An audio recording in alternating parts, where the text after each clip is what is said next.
So the first skip, maze skip, really simple. Instead of just going on the left side, you go right side and you just pretty much skip most of it. It's fairly simplistic, not much needs to be explained. Easy to skip, easy to do, everyone can do it. A block jump skip, all you have to do is just jump on this ledge while blocking and you can get over. You can get over by just jumping normally or just using your weapon skills for movement. It does not really matter. This specific torch pathing saves you a little bit more time instead of having to go all the way around the stairs. A depth skip is extremely easy in concept. All you have to do is just die. Doesn't matter how you die. As long as you die after you bless the key and you've activated the spawner behind the first spawn point on this door and you haven't touched the other spawn point, you will always be spawned in front of it and it will lead you straight to the door. It saves about 20 seconds to just fully walk from a death skip to a normal door.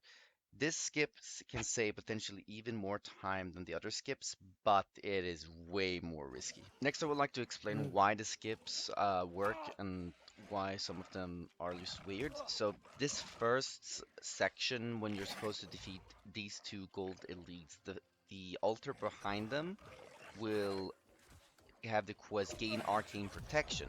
And the moment you interact with one of the purple liquids, and get a torch, you are going to progress the quest. Uh, so where you can do the Great Axe skip that is incredibly unsafe, the enemies are already spawned on that exact location. The moment you do that quest, they spawn.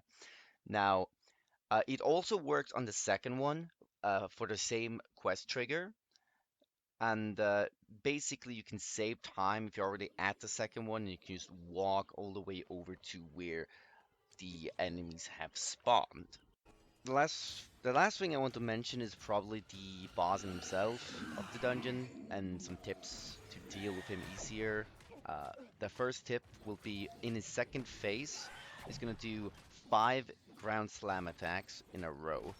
Once finished, he's going to do 3 bone throws, and then he's going to go back to his usual AI for a short period of time, where he will basically just hit you like normal.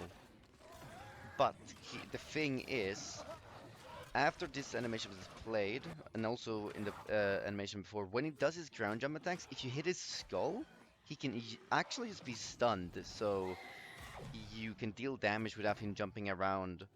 Obviously, the duration isn't that much different, but it still works. The resistance of this dungeon are showcased on screen. The only way to achieve lightning damage currently is to use a specific gem to achieve lightning damage. Everything else you can achieve in just owning said weapon.